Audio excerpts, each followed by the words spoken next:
right. Day 13. Little Santa face. There it goes.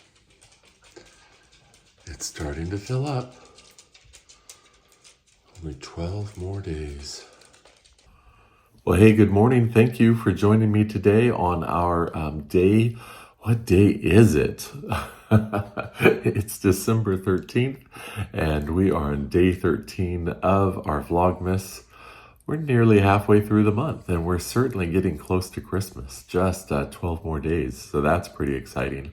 We're getting thrilled here and getting very excited. Our daughter's coming next week, and so we're looking forward to that. And of course, the tree is coming down. I thought I would be able to show you some video today, but it's not quite down. It's turned out to be a multi-day event, and so I will have that for you probably in tomorrow's video.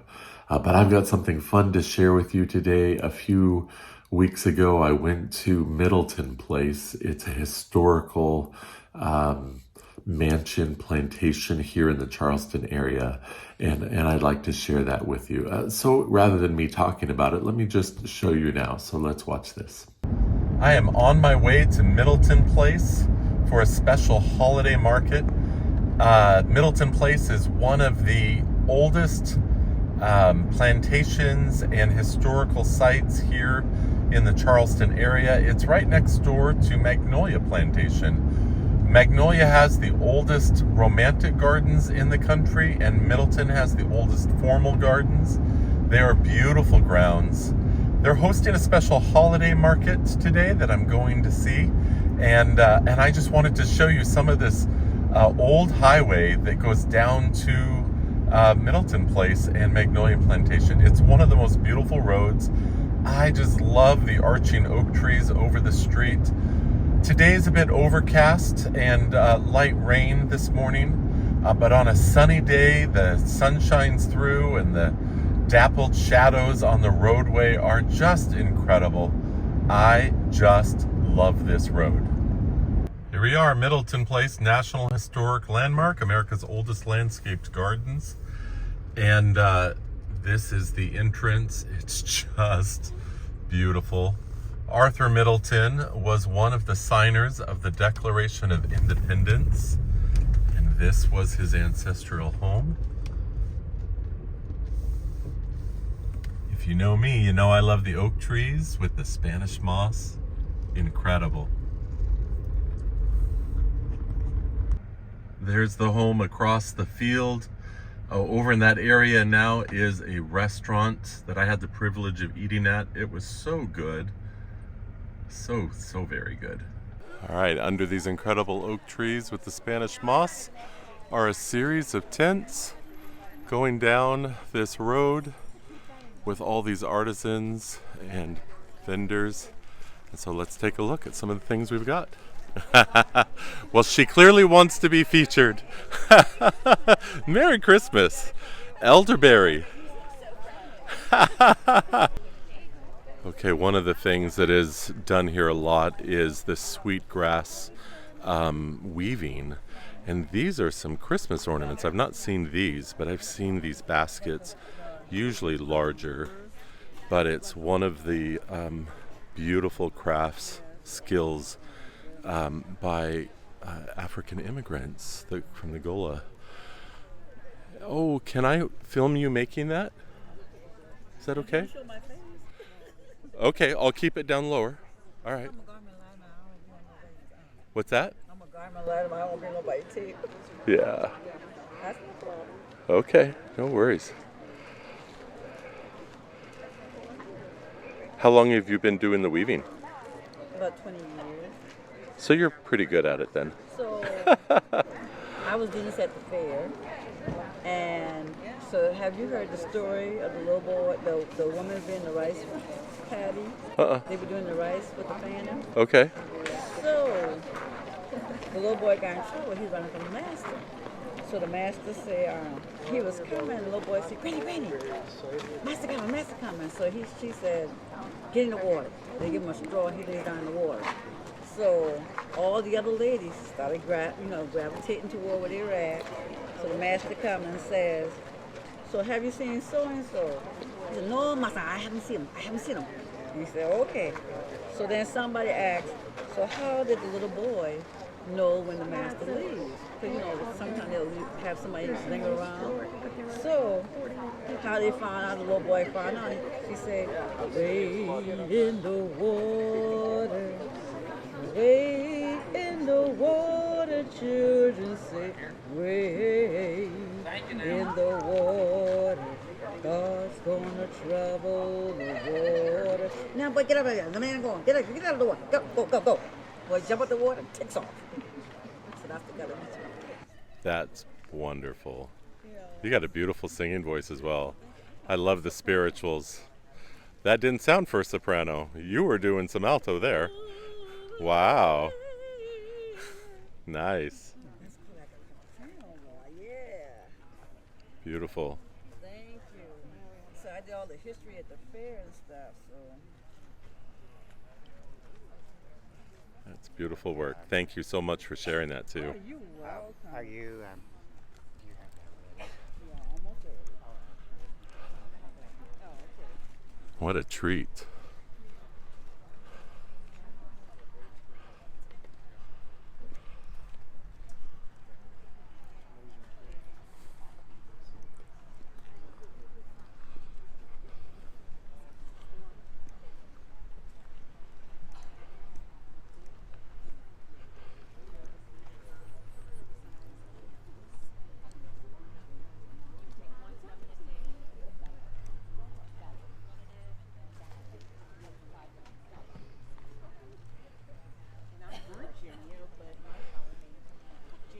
The Gullah people were brought over specifically from a portion of Africa because of their expertise in rice planting, and because of all the marshland here in the low country, they were able to really help the plantations flourish. Sadly, that obviously involves slavery, and so that's horrific. But the low country is just full of beautiful Gullah history and foods and such. And it's my desire to understand and experience that a lot more over my time here. So, well, here's some larger baskets. They're beautiful. Here at the plantation, they always have this garden market out here, although it obviously is transitioned for the holidays in some of what they're carrying. And then beyond, they've got a nursery. I think they specialize in a lot of the native plants that are carried here in, that are grown here in the gardens.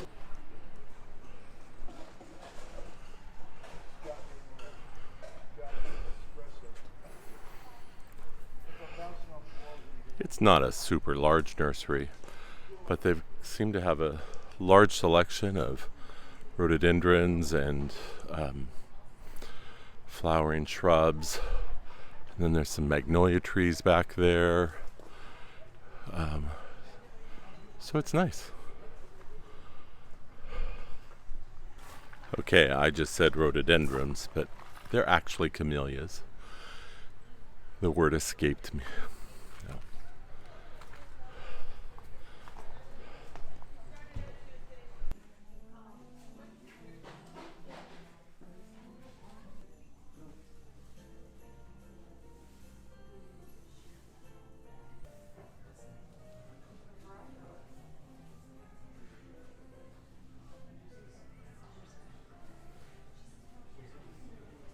What a treat that was to hear the woman sing. That's just beautiful.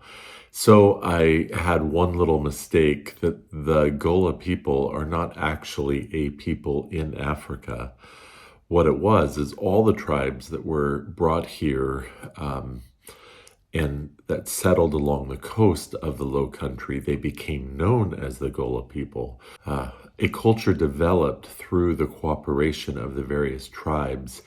And because they were living on the coast in the moisture, developing the rice and the snakes and malaria, Often the white slave owners and people residents of the Charleston and the other outlying areas of the Low Country, they avoided those areas and allowed this culture to develop that is known as the Gullah or Geechee. They're two separate cultures that are very similar, but developed along the coast of North Carolina down through Georgia, and primarily here in the Charleston, South Carolina area. They were brought over, as I said, from West Africa, a lot of the tribes, for their specializing in rice. But other tribes and African cultures were brought into the mix as well. I'm looking forward, as I said, to learning a lot more of this and experiencing the food. Different people have been sharing with me some restaurants to go and get the food. A lot of the Black culture that we have in America that has brought out music and hospitality and jazz and soul food, a lot of that finds its heritage in the Gullah or Geechee areas, and so it's pretty profound, and so yeah. So the ladies made for me a weaving of this flower. It's now dried, but whatever this reed is, when it was first fresh and woven, had a scent not unlike lemongrass. Had a bright, grassy, lemony scent. It was pretty nice, but it's a beautiful weaving that they did, and they just gave it to me as I was talking. And I've since met them at the other art shows that I was at. They were there as well, and just so sweet. Their company name is Awesome Sweetgrass, I believe it is. So if you're interested in more of that, you could look that up. All right, day 13 is over here. Let's see what comes out. Oh, this looks good. A little crunchy topping on there. I like nuts. A lot of people don't, but I do. All right, and on our Lent calendar, day 13 is up here. Oh, this is one of those, I forget what they called it. Let's see. I never looked on the back until just recently. And here it shows all the content. So this one is a milk chocolate hazelnut nougat praline.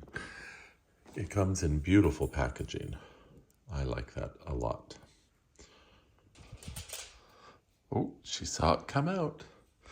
Day 13. What have we got, Waffles? Oh, another bag of these treats. Oh, you're going to love these, huh? Yes, she does like these a lot. All right, there you go. You're welcome. We keep her treats right here at the front door so that every time she comes in from going potty, we have treats in here. This is filling up very quickly with these. So yeah, I won't have to buy treats for a while.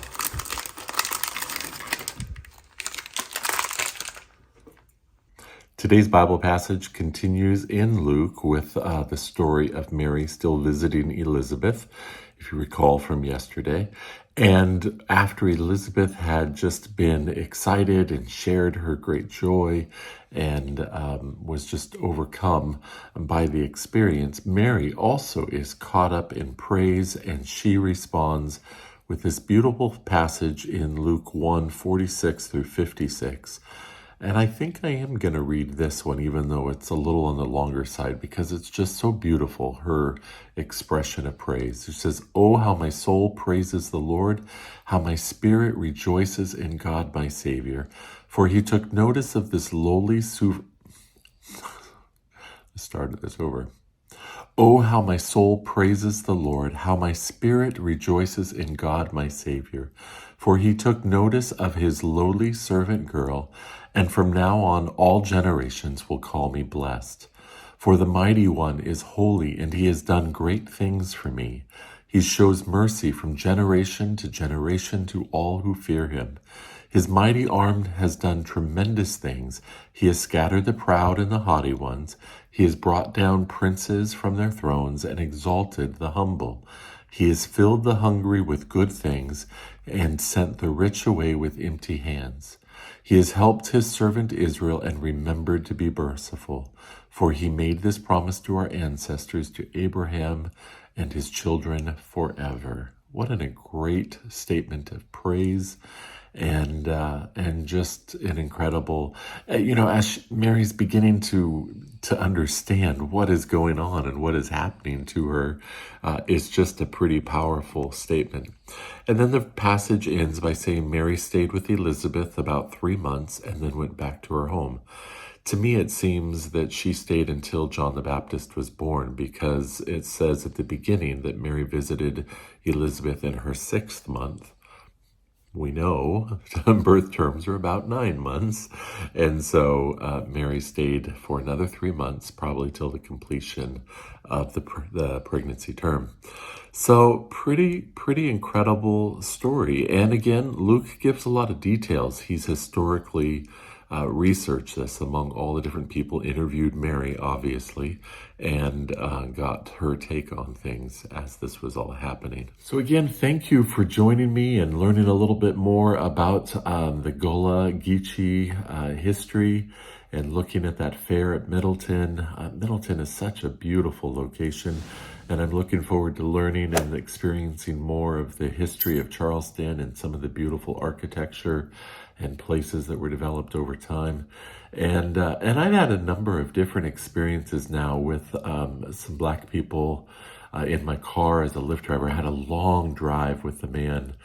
Took about a 45-minute drive, and he was incredible. So excited to share Black history, his take on things, and he was so generous and beautiful personality. To not feel threatened at all. He was happy to share so many beautiful things with me, and we had a great dialogue. So there is a richness of spirit here. It's beautiful. I'm really appreciating that in this area. So, hey, thank you for joining me. Leave some comments below of things you'd like to see or how your holidays are going and how maybe you're experiencing these Bible verses in any of it. And I'd love to hear from you. So thank you. Be good to others. Bye-bye.